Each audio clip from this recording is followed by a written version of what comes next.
بہت بہت خوش آمدید حضرت۔ کچھ ایک دو باتیں رہ گئی تھیں ای میلز کی، کچھ ای میلز تھی جنہوں نے کہا ہے کہ جی آپ اتحاد کی بات کر رہے ہیں کہ جی امت کا اتحاد ہے چاند دیکھنے میں، یا ایک دن روزہ رکھنے میں، ایک دن رمضان کا آغاز کرنے میں اور ایک دن عید کرنے میں۔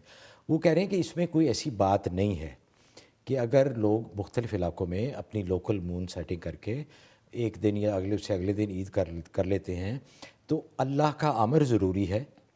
یہ بظاہر جو آپ اتحاد کی بات کر رہے ہیں یہ اتنا ضروری نہیں ان کے مطابق، اور وہ یہ کہہ رہے ہیں کہ یہ آپ بہت سارے لوگوں کو اس امر سے محروم کر رہے ہیں کہ جو چاند دیکھنے کا عمل اور امر ہے کہ لوگ خوشی سے اہتمام کرتے ہیں چاند دیکھنے کا۔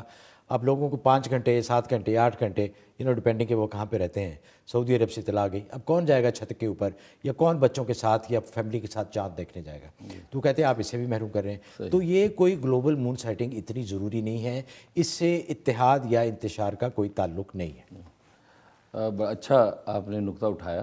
اصل میں بات یہ ہے کہ یہ بات ان حضرات کو سمجھ میں آ گئی اور رسول اللہ صلی اللہ علیہ وسلم کو سمجھ میں نہیں آئی کہ رسول اللہ صلی اللہ علیہ وسلم نے 29 حدیثیں اس بات پر بیان کر دیں کہ دنیا میں کوئی بھی مسلمان اور کہیں بھی چاند دیکھ لیں اور دنیا میں دوسرے لوگوں کو اس کی اطلاع شرعی طریقے سے پہنچ جائے، سب اس پہ عمل کر لیں۔ اور یہ اتحاد کا امر تو اللہ کا امر ہے، وَاعْتَصِمُوا بِحَبْلِ اللَّهِ جَمِيعًا وَلَا تَفَرَّقُوا۔ اتحاد امت اصل میں اس امت کے ساتھ یہ ثانیہ ہے، یہ ایک ذہن امت میں ایسا ہے کہ جس کی وجہ سے تو امت کی صفوں میں اتحاد نہیں ہو پاتا ہے۔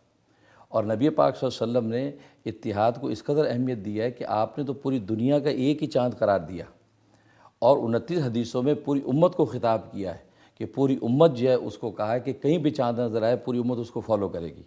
اور جبکہ لوکل کے حوالے سے میں نے عرض کیا کہ نبی پاک صلی اللہ علیہ وسلم کی ایک بھی صحیح حدیث موجود نہیں ہے۔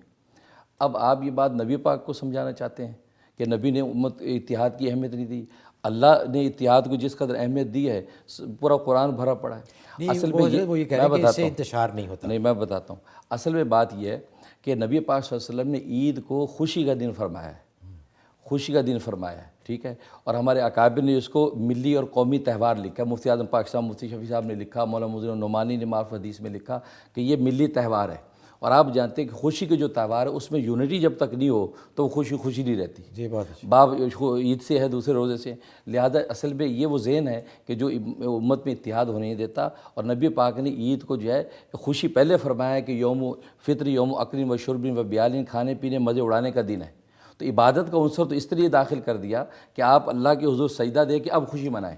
لہٰذا یہ کہنا ان کا کہ اتحاد کو اہمیت نہیں ہے، وہ اصل میں زمینی حقائق سے آنکھیں بند کیے ہوئے ہیں کہ گراؤنڈ ریئلٹیز میں جو گھروں میں انتشار ہے۔ حضرت آپ انشاءاللہ اس سال دیکھیں گے ہاں کہ آپ کے اس کے فتوے کی بدولت انشاءاللہ یہاں پہ رمضان کا آغاز اور عید انشاءاللہ ایک ہی دن۔ جیسے میں نے عرض کیا کہ مخالفین نے یہ تو کہہ دیا کہ ہم روزہ انشاءاللہ مکہ کے مطابق رکھیں گے، احتیاط اسی میں ہے۔ تو میں نے کہا کہ انشاءاللہ عید میں زیادہ احتیاط ہے، تو انشاءاللہ آہستہ آہستہ بات چل رہی ہے، کیونکہ ایک حضرت آپ نے نیک نیتی سے قدم اٹھایا تو انشاءاللہ باقی نیگیٹو پروپیگنڈے کی کوئی اہمیت نہیں ہے۔